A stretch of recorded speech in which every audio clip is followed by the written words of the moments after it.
Who on earth finds a gang of masked lunatics in orange jumpsuits and says, "These Iowa boys are the next big thing"?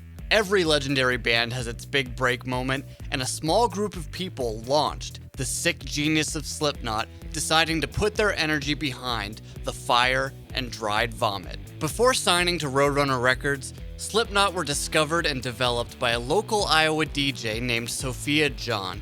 She spun records in the 90s at KKDM in Des Moines, which is now called 107.5 KISS FM. Her mother wanted her to be a banker, and her father wanted her to be a chiropractor, but she was drawn to music, and she ended up breaking the biggest metal band in a generation. Sophia got into contact with Roadrunner radio rep John Kuliak, who ultimately traveled to Iowa and saw Slipknot live. Kuliak was hooked, sending word back to Roadrunner A&R man Monte that Slipknot were something special. Connor was then sent a copy of Slipknot's first release, Mate, Feed, Kill, Repeat, which featured Anders Kosolfini on vocals and Josh Brainerd on guitar. I got the CD, and to be honest, I thought it was shit, Connor told us in an interview for this piece. It's nothing like Slipknot today. Connor got in touch with Sophia John, telling her he wasn't into the band, but whenever Slipknot recorded a new demo, Sophia would send a copy to Monte Connor. Sophia sent Connor another 2 demos,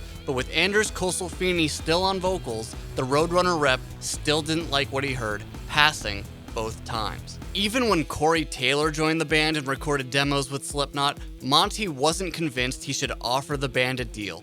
After passing 3 or 4 times, Sophia was pretty disillusioned with me, Connor recalls, but Sophia didn't give up, getting a hold of Korn, Deftones, and Sepultura producer Ross Robinson, who had his own imprint on Roadrunner called I Am Recordings. Connor recalls, "The next thing I know, Ross gets in touch with me, telling me about this band Slipknot. I'm surprised because I've heard of the band, and I didn't think the stuff was ready." What Connor didn't know was Ross Robinson had just been given a fresh pressing of a little song called Spit It Out. Sophia John hadn't even sent the song to Connor, since he had passed on Slipknot so many times before. "I had to call her up and basically get on her good side and basically kiss her ass a little bit," Connor recalls. "And then she sent me Spit It Out.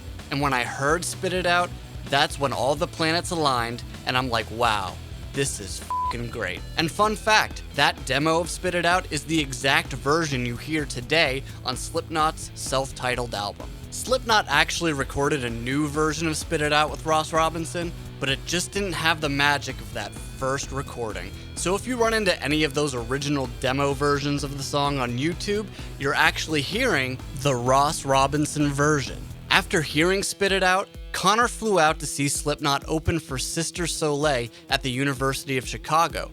At that point, Slipknot was an 8-man band with a guy named Greg Cuddles Welts on custom percussion wearing a baby mask. Interestingly enough, Cuddles actually left the band soon after so he could keep dating Joey Jordison's sister. Slipknot was a pricey band to manage. After all, Roadrunner's expenses would always include 9 airline tickets, 9 per diems, and stuff like that.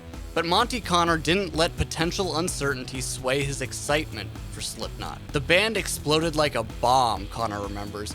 People generally credit their rapid ascent to Ozfest. Imagine you've never heard Slipknot, you've never seen Slipknot. Imagine you go to Ozfest and you see that.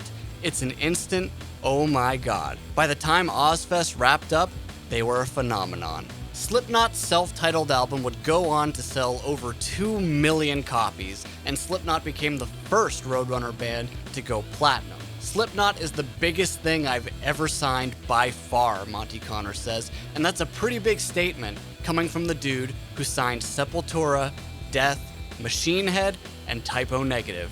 Thanks for watching, everyone, and an extra special thanks to Monte Connor for talking to us for this piece. Make sure to like, share, and subscribe. Follow Loudwire on Facebook, Instagram, and Twitter. You can follow me on Twitter at GramWire, and we'll see you next time.